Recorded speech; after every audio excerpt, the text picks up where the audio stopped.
तुषार को आज बारिश के चक्कर में ऑफिस से निकलने में काफी देर हो गई थी। वैसे तो वो लोकल ट्रेन पकड़ के ही घर जाता था, लेकिन आज तो लग रहा था जैसे आखिरी लोकल भी छूट जाएगी उसकी। दौड़ता दौड़ता प्लेटफॉर्म के फुटओवर ब्रिज की सीढ़ियों से नीचे उतर रहा था और उसकी ट्रेन हॉर्न देते हुए उसकी आंखों के सामने आगे बढ़ रही थी। ट्रेन रफ्तार पकड़े इससे पहले ही आखिरी डिब्बे में किसी तरह तुषार चढ़ गया। रोज जिंदगी की भागदौड़ कभी कभी कितनी भारी हो जाती है, ये उसको अक्सर ऐसे ही समझ आता था। दरवाजे पर खड़े होके कुछ देर हांफते हांफते अपनी सांसें उसने वापस खींची और फिर जाके रोज वाली सीट के कोने में खिड़की के पास बैठ गया। बाहर बरसात हो रही थी। गर्मी में ऐसी ठंडी हवा और बरसात की बूंदें उसे और उसकी रूह को सुकून दे रही थी। रह रह के बिजली का चमकना और कभी अचानक जोर से बादल का गरजना। ट्रेन के पकड़ने के बाद उसे उतना बुरा नहीं लग रहा था जितना उस बारिश में ट्रेन पकड़ने से पहले उसे लग रहा था। अचानक इस सुकून भरे माहौल में उसका सुकून एक ख्याल से टूटा। जब उसने नजर घुमा के देखा तो पूरा का पूरा कंपार्टमेंट खाली पड़ा था। सिर्फ अकेला तुषार ही था उस आखिरी डिब्बे में। शायद बरसात की वजह से ज्यादातर लोग जल्द ही निकले होंगे आज, इसलिए डब्बा खाली था। बैठे बैठे कुछ ही देर में तुषार की आंख लग गई। ट्रेन एक स्टेशन पर रुकी और ठीक 2 मिनट के बाद चल पड़ी। चलती हुई ट्रेन में एक पल को तुषार की आंख खुली तो देखा पूरा डब्बा लोगों से खचाखच भरा हुआ था। एक स्टेशन से अचानक इस वक्त इतने सारे लोग, ये सवाल इतनी थकान और ऐसे मौसम में उसे बहुत छोटा लग रहा था। उसने दोबारा अपनी आंखें मूंदी और सोने को चला गया।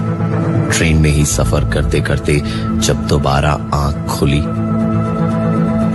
तो देखा डब्बा फिर से पूरा का पूरा खाली था। बीच में तो कोई स्टेशन भी नहीं आया था, तो फिर वो भीड़ कहां गई? यही सोचते सोचते उसने जब नजर घुमाई तो बीड़ी की महक आई और धुएं का एक गुब्बार उसकी आंखों के सामने आया। देखा तो एक आदमी दूसरी तरफ बीड़ी पी रहा था। तुषार ने उससे पूछा, अभी तो पूरा डब्बा भरा पड़ा था, अचानक खाली कैसे हो गया? उस आदमी ने कहा, 30 साल से रोज रात इसी ट्रेन से जाता हूं, इसी डब्बे में 12 बजे के बाद। बाबूजी, इंसान घुसने से तो क्या, परिंदा पर मारने से भी डरता है।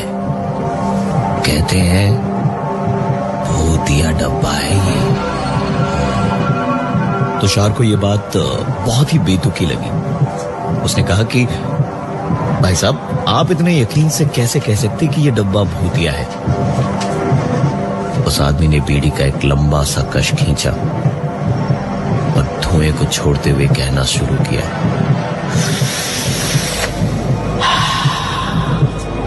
साल भर पहले मैं रात को इसी डब्बे में चढ़ा था, जिस स्टेशन पे अभी ट्रेन रुकी थी ना, वहीं से। उस रात मेरे साथ जो हुआ मैं कभी नहीं भुला सकता। तकरीबन साल भर पहले मैंने इसी स्टेशन से ट्रेन भागते हुए पकड़ी थी और इसी डब्बे में चढ़ा था। थकान बहुत थी और डब्बा खाली ही था, तो थोड़ा फैलकर मैं सो गया।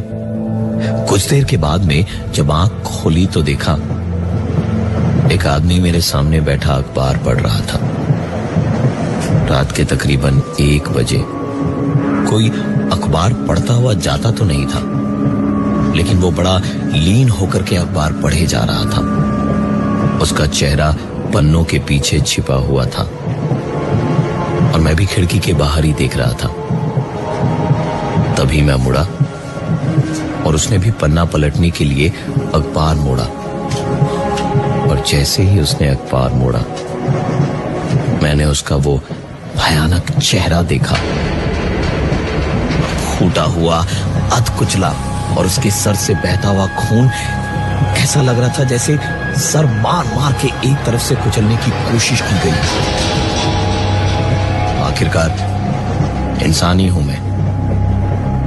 मेरी आंखें बंद हो गई और चीख निकली।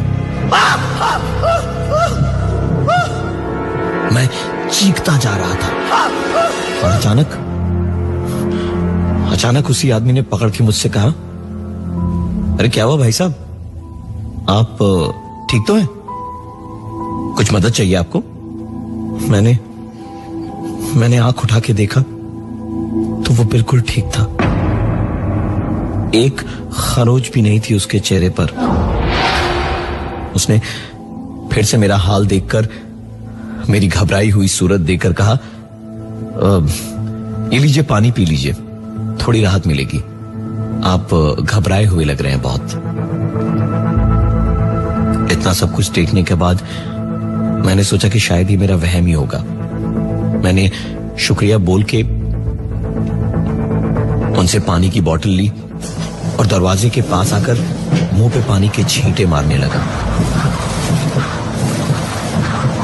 मुंह धोने के बाद मैंने 2 घूंट पानी पिया और चेहरे का पानी रुमाल से पोंछता हुआ अपनी सीट पर आकर बैठा तो एक बार फिर से मुझे झटका लगा, क्योंकि वो आदमी वहां नहीं था। मैं कुछ कहूं या करूं इससे पहले ही आवाज आई, अरे भाई साहब, अरे मैं यहां हूं गेट के पास में। मैं डरते डरते उठ के उसके पास उसकी बोतल देने गया, पर बोतल मेरे हाथ से लेने से पहले ही वो आदमी मेरी आंखों के सामने चलती हुई ट्रेन से कूद गया। मैं 2 मिनट को वहां से हिल भी नहीं पाया, लेकिन फिर मैंने खुद को संभाला और जाके गेट के पास वाली सीट पे बैठा। मैं सोचने और समझने की कोशिश कर रहा था कि आखिरकार ये सब क्या हुआ, कि तभी मेरे पास से एक आवाज आई, अरे भाई साहब, मेरी बोतल तो दे दीजिए। मैं उसे दोबारा अपने सामने देख के शायद डर से मर जाता, लेकिन जिंदा रहने की लड़ाई एक इंसान से क्या क्या करवा सकती है, ये उस दिन मुझे समझ आया। मैं एक छलांग में सीट से उठ के सीधा दरवाजे के पास गया, और किस्मत भी साथ थी मेरे कि उसी वक्त स्टेशन भी आ गया। मैं उतरा और ट्रेन चलने तक वहीं खड़े देखता रहा। वो आदमी गेट पे खड़ा मेरी ओर देखकर मुस्कुरा रहा था। स्टेशन से ट्रेन चली और जब तक ट्रेन मेरी आंखों से दूर नहीं हुई मैं वहीं खड़ा रहा। और उस दिन के बाद भूल के भी मैं कभी इस कंपार्टमेंट में नहीं चढ़ा। काफी सारे लोगों ने बताया कि कंपार्टमेंट में चढ़ भी गए ना तो कोई दिक्कत नहीं है, लेकिन अगर आंख लग गई तो तुम्हारे दिमाग पे तुम नहीं, कोई और राज करेगा। अभी 4 दिन पहले की बात है। मैं ट्रेन में बैठे बैठे खुद को रोकने की लाख कोशिश कर रहा था, लेकिन उसके बावजूद मेरी आंख लग गई और कुछ 15 मिनट के बाद ही जैसे मैं नींद नहीं, बेहोशी से जागा था। अपनी आंखें खोलकर सामने देखा तो फिर से एक आदमी सामने बैठा अखबार पढ़ रहा था। न जाने क्यों मेरी आंखों के सामने वो 1 साल पहले वाला नजारा घूम गया। मुझे शायद मेरी मौत सामने दिखी तो मेरी चीख निकल गई। मैं चिल्लाता हुआ गेट की ओर भागा, लेकिन चलती ट्रेन से कूद नहीं सकता था मैं। गेट के पास तक पहुंचा तो वो आदमी अखबार मोड़ के मेरे पास आया और कहा, भाई साहब कोई दिक्कत है क्या? आप बहुत घबराए हुए हैं। ये लीजिए, 2 घूंट पानी पी लीजिए। मैंने तुरंत अपने हाथ झटक के कहा, नहीं नहीं, आप दूर रहिए मुझसे, दूर रहिए मुझसे। मुझे आपकी सहानुभूति या किसी भी पानी की जरूरत नहीं है। आप मुझसे जरा दूर रहिए। वो आदमी जो अभी तक एकदम ठीक था, वो अचानक ही बोल उठा, बेवकूफ, ये तेरी मदद करना चाहता है और तुझे इसमें भी डर लग रहा है। इतना सब कुछ अपनी आंखों के सामने देखकर और सुनकर मैं रोने ही वाला था कि उसने फिर कहा,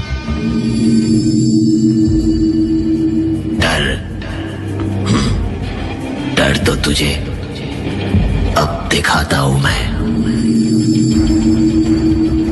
और इतना कह के वो आदमी अपने सर के बल इसी फर्श पे यहीं जोर से गिर पड़ा।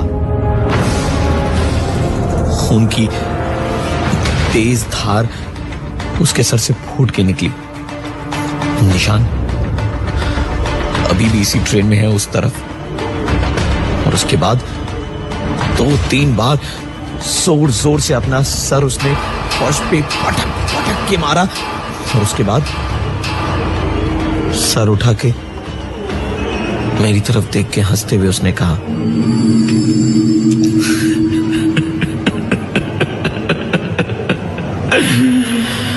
साल भर पहले मैंने ये अखबार मोड़ा था तेरे सामने। मेरी शक्ल याद है तुझे? ऐसा ही फटा हुआ था ना मेरा सर। मैं जैसे किसी पत्थर की मूर्त बना हुआ था, बोलता ही क्या कि उसने अचानक दोबारा मुस्कुराते हुए कहना शुरू किया, अब देख, पूरा सर खोल दूंगा मैं इसका। तो उसके बाद गेट के पास उस लोहे के पोल से सर मारता गया जब तक आंखें सूज के छोटी नहीं हो गई। और फिर एक छलांग लगा के वो ट्रेन से कूदा और बाहर एक खंबे से टकरा के उसकी चीख मेरे कानों में आई, जो अभी भी गूंज रही है।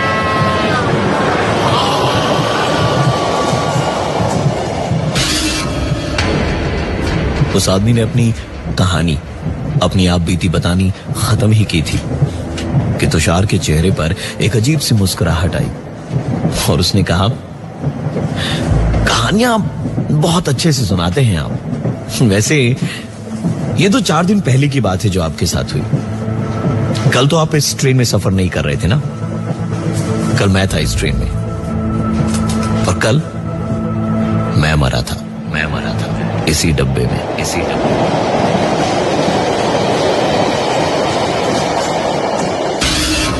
उस आदमी पे जैसे तुषार की बात का कोई असर नहीं हुआ। उसने हंसते हुए कहा, चलती लोकल में लोगों को डराने का बहुत अच्छा तरीका है ये। वैसे तुषार जी, आप बोल रहे हैं कि आज इस ट्रेन के डब्बे में आप अकेले थे, आंख आपकी लगी थी, वो भीड़ भी आप ही को दिखी और फिर आप ही के सामने भीड़ गायब भी हो गई थी। तुषार की आंखें उस आदमी की कही हर एक बात के साथ चौड़ी होती जा रही थी। तुषार जैसे मिट्टी का पुतला सा बन गया था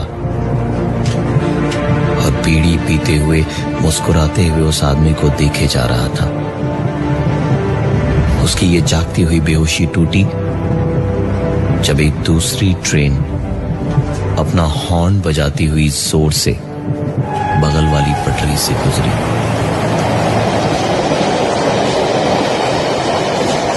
तुषार तुरंत उठकर गेट तक गया। उसका हलक डर से पूरी तरह से सूखा हुआ था। पानी निकाल के उसने 2 घूंट पानी पिया और वापस उस सीट की ओर देखे जा रहा था जहां से 2 मिनट पहले एक आदमी उसे अपनी आप बीती सुनाए जा रहा था। तुषार उस तरफ देख ही रहा था कि तभी उसका फोन वाइब्रेट हुआ।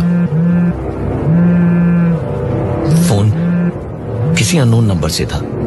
उठाया तो एक बहुत जानी पहचानी आवाज ने कहा, तुमने तो मजाक मजाक में कहा था कि कल इस डब्बे में तुम्हारी मौत हुई थी, लेकिन सच बताऊं तो मौत इस डब्बे से कूदकर मेरी हुई थी, वो भी 1 साल नहीं, तकरीबन 40 साल पहले। तुषार की आंखों में डर नाच रहा था।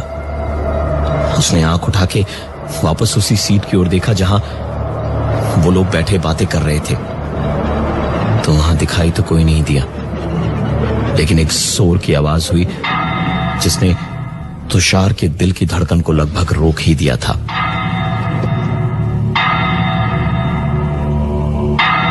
सबसे पहली आवाज तो उसी सीट पे हुई थी, लेकिन फिर आवाजें ऐसे हुई जैसे लग रहा था कि एक एक करके कोई सीट पे मारता हुआ आगे आ रहा है तुषार की तरफ। तुषार के पैर लोकल ट्रेन के डब्बे की फर्श पे जैसे चिपक गए थे। उसने गेट के पास वाला पोल जोर से पकड़ लिया, लेकिन वो आवाजें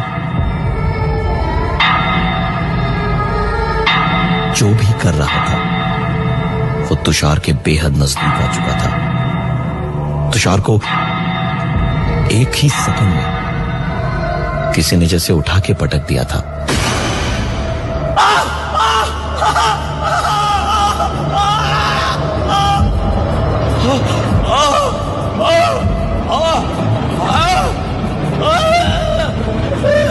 तुषार का दम घुट रहा था और वो सांसें नहीं ले पा रहा था। हाथ पैर मारता हुआ बस छूटने की कोशिश कर रहा था और उसका तड़पता बदन ट्रेन के अंदर था, लेकिन गर्दन और सर ट्रेन के बाहर थे। कानों में सिर्फ हवा की तेज आवाजें आ रही थी। उसकी आंखें तेज हवा में खुल नहीं पा रही थी और कानों में गूंजती वही तेज आवाजें एकदम से अचानक बिल्कुल शांत हो गई और एक आवाज तुषार के कानों में गूंजी,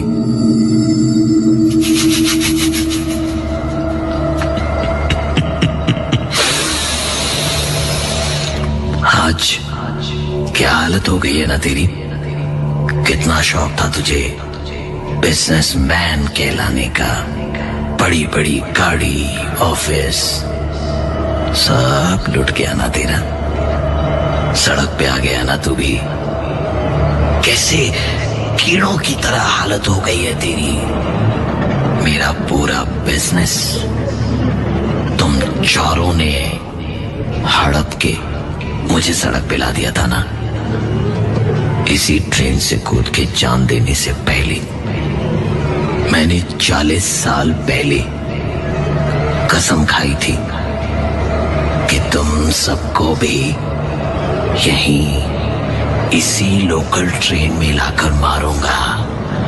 3 तो गए, आखिरी बचा था बस 2 एक। और अब तेरी बारी। नहीं, नहीं मुझे छोड़ दो, मुझे माफ कर दो, मुझे माफ कर दो, मुझे माफ कर दो।